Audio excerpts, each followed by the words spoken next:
It's so funny because last week we totally forgot to talk about the draft or any kind of preview about it, like as if it wasn't even happening. We texted each other like an hour after we got done recording. We're like, we didn't even talk about the draft. And we're like, well, you know what? Fuck it. Next week we'll just talk about what happened, because now there's no speculation. Right. It's like we're gonna just talk about what happened, and it wasn't much, in my opinion. I don't know. It really wasn't. I'm looking through the list right now, and what we're going to do is we're going to kind of go through each pick one by one and kind of say, was this good, was this bad, and like how it affects other things outside of just that person. So Charlotte Flair, of course, she is the is she champion right now? Yeah, she's Raw Women's Champion. I had to make sure because depending on the week, you never know. Right. So she is the current Raw Women's Champion. She's going to SmackDown, and this of course ties in with Becky Lynch, the SmackDown Women's Champion, going to Raw. I mean, and unless they want to do some kind of title swappage a la New Day and Street Profits last year and just they each get a new reign or something, I guess we're going to see something develop in the next couple weeks where we see some belts dropping or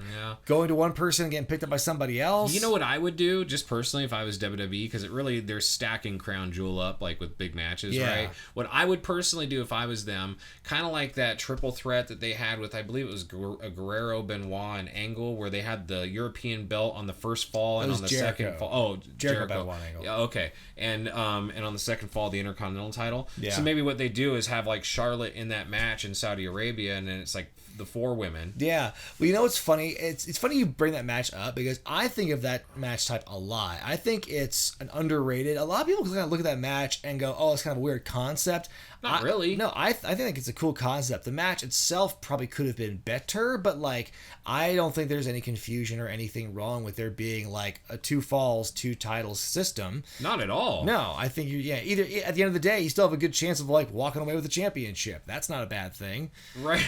Cue the DDP smile. That's a good thing. So Drew McIntyre going to SmackDown, I think is a great move, Jay, because I mean, Drew has been a constant presence on Raw for like about 2 years now, ever since, or it feels like 2 years, about a year and a half now, since the big ascent, the beginning of 2020, challenging Lesnar for the championship. Right. He's been there. He's done that. And like, I don't think there's anything for him to do on Raw now. How many times can you beat up Jinder Mahal, honestly? Yeah, right. Well, once they moved him into that feud with Jinder Mahal, I thought to myself, yeah, he's on the downward. It's like they've got to be switching him in the draft because we heard rumors about the draft back in like July or whatever, but it was all just rumors until they announced the date. But yeah, I think Drew McIntyre moving over is a good thing. I'm looking over the rest of the list. I don't think there's really anyone except for Jinder Mahal. That Drew's been feuding with lately, who's going to fight again on SmackDown. So I think that's kind of a good thing. He'll have like fresh people to fight, and that'll be nice. At least Jinder's not going to have all of his crew with him, but that's a whole nother story. Yeah, well, that is so weird. Jinder and Shanky, but not Veer. Like they had him veer in another direction. Apparently. Also confusing, speaking of breaking up tag teams, they did a lot of this in the draft. Oh, yeah. They broke up the New Day again. Hooray. Well, I don't know if they were... Well, I don't know. I'm not sure they reunited, but they definitely like kept them apart. It's like I said in the on the review, I mean, it was kind of cool to get that like reunion of them for a few weeks. It was almost like a Shield reunion. Yeah, it was kind of, just a quick while. Mm-hmm. But it doesn't need to happen all the time. I really do feel like it's in a good way. It's a good thing for Big E to be on his own, doing his own thing, to look very strong. I agree. That's true. I mean, one of the things you could have argued about Kofi Kingston's run a couple years ago was maybe it could have benefited from being on his own and maybe not being just like 1/3 of the New Day and being this established other kind of act. Maybe they'll get it right by the time they put the belt on Woods. Yeah, right. Yeah, third time's a charm. And don't say it'll never happen because it could. But it's just breaking them up, keeping them apart and stuff. I mean, it hasn't sucked so far. I think they're both sides of them are entertaining in their own way. But the trio is what we all kind of liked and remembered. But I mean, even you and I would talk about, we're kind of like waiting for this act to, get over with. Dude, so if you could go back, I would love to actually, if you could go back like 2 years ago when I was just doing reviews with you and predictions, like if you could hear how many times I predicted the New Day was breaking up. Yeah, that would almost be a funny video. New Day's breaking up. I predict New Day's breaking up. New Day's breaking up. New Day's breaking up. They got to be done after this, Jay. I mean, come on. Like what else is gonna happen here? It's 2018. It's time just to move on. Right. I'm still waiting on militant Kofi. So don't. hey, you know what? It took you about 5 or 6 years, but you got the bloodline right. So let's talk about Hit Row coming up to SmackDown. This is like one of the biggest things like from NXT at the moment. I think that's Swerve's title being on him is kind of makes it weird. It's especially because like he has been like the Dean Ambrose of North American champions. If you remember Dean's run with the U.S. title, he held it for a year and never defended it. Like he's Swerve's got a match next week. It's his first singles match, his first match period, and his first title defense since winning the North American Championship in like July. What? It's been a long time since Swerve won the championship. Has done diddly dick with it. It's been at the Hit Row show though, despite that. And so I think it's really interesting that he's going to lose the belt next week. Is there a reason for this? I mean, do you know, like, is he injured or is I don't know. I don't understand like what the reasoning for him never defending it was or never wrestling. I don't understand that logic, but you know how next week's going to go based on just the trend. But also I think it's kind of a big blow to NXT because I imagine when they were doing the rebranding and thinking about this kind of new younger aesthetic, this kind of hip-hop vibe, you think you would go with like Hit Row, the hip-hop group, as the centerpiece, right? Right. Well, I wonder if they're going to be like for a while, like a little transitional, like you think they're just going to go right over to SmackDown, that's it? Well, no, they're clearly going to be spending some time at NXT for those last couple weeks. Like I think these next couple weeks will be kind of like the struggling, rushing to finish any narrative threads we have left before everything is gone. Don't they have a girl with them too? Yeah, there's B-Fab, who had a match with Elektra Lopez last week, which was okay. It wasn't the best, but I think they still need seasoning. And that's the thing. It's like they were super over. Hit Row was big on NXT. Like the crowd is smarter. The crowd gets it a little more. I feel this could potentially be not a great transition to the main roster. Well, let me say this. It's funny because Brian Alvarez talked about how he's like, oh, what is this going to be? B-Fad versus Charlotte Flair? I mean, like, I mean, seriously. Yeah, we're going to get that eventually, I feel. One day, maybe, but I mean, like, what? Not now. Right now. I think they're going to be just like, they're going to come out, and it's going to be the Street Profits again, where they're just going to cut promos and just, like, be the hype people every week and, like, not do anything for the longest time. And maybe it will pay off when they finally wrestle, but I feel that their act could get old, or it could be getting like, okay, like, now what do you have for us? I think that's a group that kind of needs like more forward progression, more emotion, and hopefully they get it in SmackDown, because right now I just kind of feel it's going to be like Sanity or something, where it's like stripped down to like one dimension about it, and it's just exploited to the nth degree, and it's forgotten about because it's just overexposed and done with. Shayna Basler, who has now finally got her edge back. She's been the killer that we lost for so long from NXT. Someone called me out on that because I was like, oh, apparently Shayna likes hurting people's arms now, and I said that on the Raw review. But as you guys know, I don't watch NXT. I just get here and there. So Jay has not been able to see the real Shayna Basler, the one that we all kind of enjoyed before she moved from NXT. I just saw clips. Yeah, so it's like you're finally getting to see, Jay, a glimpse of like what we saw in NXT when she was there. It's like, we don't know what happened to her or where she strayed or where she went wrong in the last like year and a half or so, but we're finally getting some glimpses of that, and I am excited. I think like her going to SmackDown with this new character is going to be a great change of pace, because she could just like heal everyone on Raw, but she's already beaten everyone she's already fought everyone on Raw. Yeah. Not saying she's beaten them all, because she certainly lost to them, but you can only fight Dana Brooke so many times.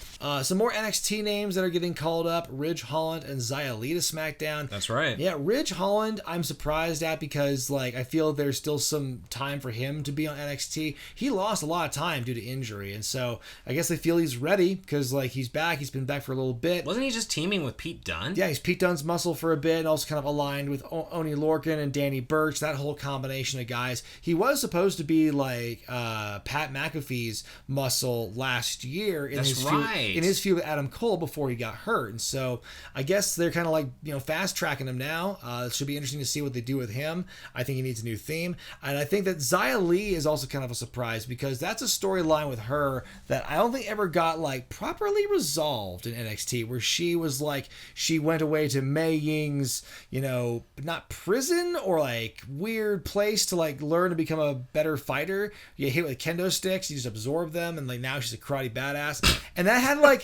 I mean, you laugh, but I mean, in the context of watching at the time, it was pretty engaging stuff, Jay. It was pretty engaging. So hopefully Zia Lee will do well there. Also, Drew Gulak. He's going back to SmackDown. I forgot that he was even over on Raw, but I guess he was. Somebody had to chase for the 24/7 championship. That's right. So, that's funny because the last year he hasn't done shit. No. You remember his last little storyline where he was like... He was Daniel Bryan. Daniel Bryan's little haircut even and everything. Yeah. Once Daniel Bryan left, that was Drew Gulak's meal ticket gone goodbye. All right, Brian. So let's go ahead and talk about Raw and who they got in the draft. And it's a pretty lengthy list here. Obviously, it's a longer show, so... Yeah, and like some of them are kind of the obvious ones. Like Big E is one of the first names. Like, he was technically a SmackDown guy.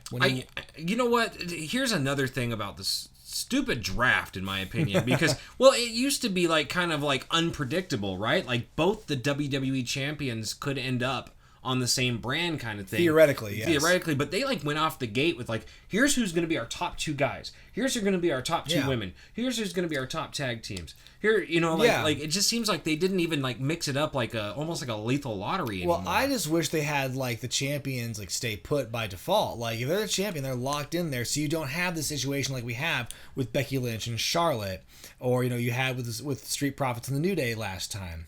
Right. You don't have this whole issue of like the title and inconsistency and possibility of having to swap belts and this and that. So I wish the champions could just stay put at the very least. But with Big E, it makes more sense because, like I said, he is technically a SmackDown guy when he won the championship. Another name that moved over, Brian, is Bianca Bel-Air, and we had kind of speculated and talked about that maybe happening, especially with the Street Profits moving over. It seems like they're actually, this is odd, they're keeping couples together in the WWE right now. There was a weird phase where they would just break couples up for no reason just to make them suffer, because I guess that's part of like paying your dues, kid. But I'm glad they've kind of gotten over that culture now, and we're kind of seeing couples mostly stay together on the same shows. It's very nice. You love to see it. But yeah, we called Bianca Belair going to Raw weeks ago. Yeah. Another name that looks like he's not going to be home as much as he should be, Edge.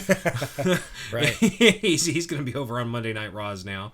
Yeah, so, Edge and Seth Rollins are both going to Raw, so it's like that rivalry could potentially continue. It reminds me a lot of last year when like the Rollins Mysterio feud did the same thing. It's the common denominator, Seth Rollins. He has lengthy feuds that go from brand to brand. He did it with Rey Mysterio last year, and he's doing it this year with Edge. What is up with that? It's unavoidable because you can't take Seth out of the main event picture. You really can't. I mean, I guess you hypothetically could for a little bit, but you definitely can't take freaking Edge out. Right? So in my opinion, if you have them on the same brand, of course they're going to be in that same tier, you know, of guys that are going to be in that main event picture. So, you know, the thing to take into account is that Edge is still kind of like a part-time guy, right? Right, and he's still a major deal, so it's like, as much as SmackDown could have used him, I could see why they're bringing him over to Raw as well. Finn Balor, that was a weird little jaunt for him, wasn't it? Because he was on NXT for a long time, and then he went to SmackDown, got punked out by John Cena, challenged Roman once, fell on his ass.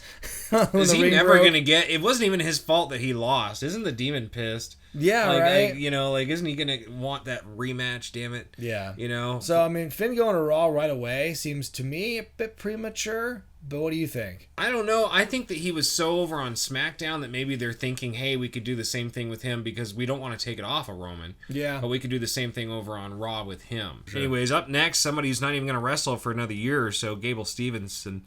Or Stevenson. There we go. Yes. I messed that up. That's a real, like, they're calling their shot with him, man. I guess they kind of see him as the next Lesnar or Angle. But, I mean, he better fit one of those two molds. Like, Steve from Going in Raw had a really good point on Twitter about this the other day. It's like they see him as one of those two kind of templates.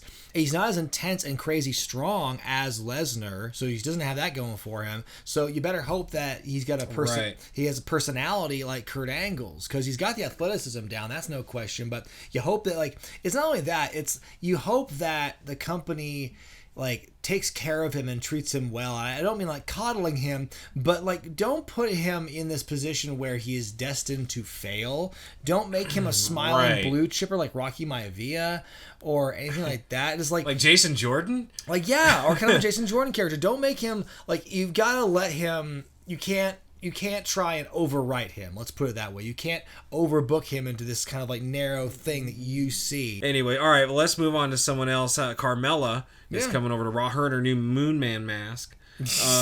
which her whatever. Phantom mask, yeah.